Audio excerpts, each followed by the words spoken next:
Hi friends, it's Quinn here with PTSD while black. Um, I'm feeling, take the glasses off, I'm feeling really depressed today. There was this feeling of deep sorrow that was coming up within me, just inexplicable sorrow. And that was before my therapy session. I think it was because I knew I'd have to go to therapy, but when I was talking to my therapist, the first thing that I mentioned is I had a seizure episode on Sunday.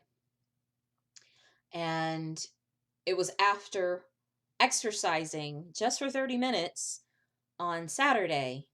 And what happened was I injured my shoulder because I was doing a lot of stretching exercises. I was doing a weird, silly balloon aerobic video I was making up.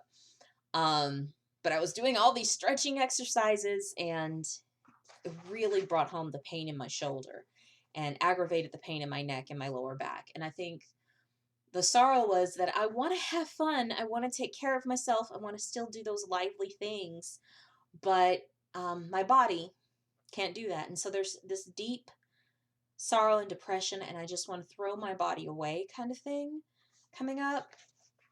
So I guess I need to make the video and just be honest and open about it. And look at my hair. My hair is a hot mess because I could only wash it. I couldn't, my shoulder's too badly injured that I couldn't really do my deep conditioning. So yeah, this is just like I twisted it. Braiding the right side of my head just to put my hair up was too painful.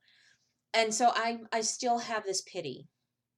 I still have this pity around how much it hurts to be in this body. But I'm in this body. This is the body I'm in. This is the one I've got. Um so there's that. And then talking to my therapist, we were talking about one of my past traumas, which was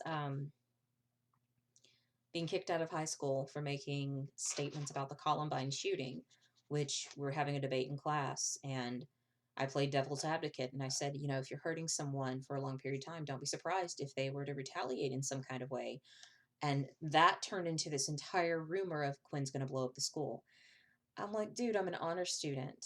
And yes, I'm a self injurer and I did need help for my self injury, but I'm more of a threat to myself than to anybody else. But nobody was going to see that. So I was dealing with the feelings of not being seen at that time, that I wasn't being seen for who I was. But what was really interesting talking to my therapist is that underneath it, my 17-year-old self, who I think at 15, I started feeling the pressure of realizing that I'm not going to be in academia anymore. I'm not going to be able to prove my worth through grades, and that I'm going to go into this new phase of life and I don't know what it's going to look like. Because the message I received from my family of origin was, you're 18, leave the house. And also the other message I received is someone who does well, it's like, oh, they think they're too good for us. And so there was this message of I do not belong. That was this underlying experience that I was having just because I was going to graduate from high school, let alone um, let alone with that compounded on top of not being worthy, not being seen for who I really am, not being seen for who I really am. Um, so it's like no wonder why that event was so traumatic for me.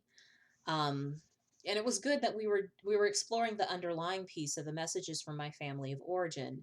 And so this rose here is um, kind of the gift that I would give to my 17-year-old self, which is um, that I you do have value, you do belong, and I do love you.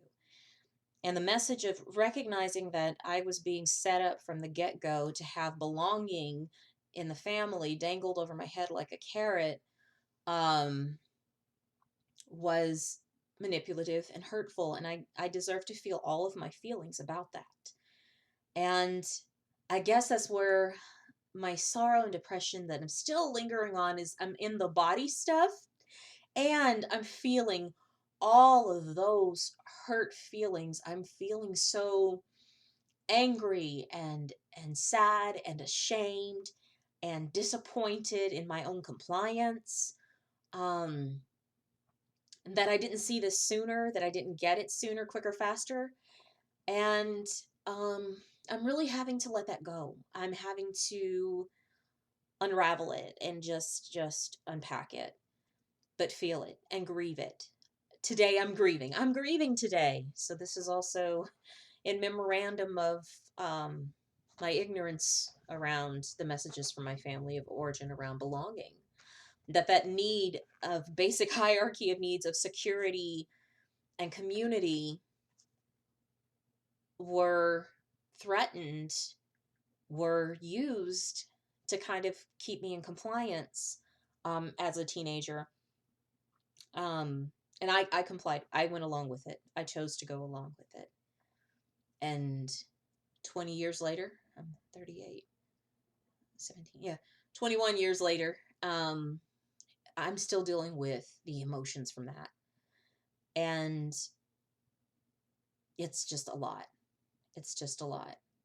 And like I told my therapist that I was having, this is what the fuck soup of emotions, that even in all the hurt, there's this gratitude and appreciation that I could have from my mom, realizing that this is a message that she probably received from her parents because her siblings moved out. Most of her siblings went to the big city. Um, so there's this understanding of that may have been used. Oh my god, I'm just getting that is a form of manipulation that may have been used to keep my mother loyal because my grandparents may have been afraid or uncertain and they couldn't speak. Instead of being admitting their fear or uncertainty that their kids may surpass them, they used that fear to keep my mom there, and that she just gave to me what was given to her. And now I have this responsibility of, am I going to pass that on? Am I going to give this to my husband? And if we were ever to have kids, which I don't think we're going to have kids right now, but if we were to ever have kids or people that I choose to have close, intimate relationships with, am I using that same form of manipulation on them? And it's the opportunity for me to heal this trauma instead of continuing it and kicking it down the line. All right. Till next time, kids. Peace.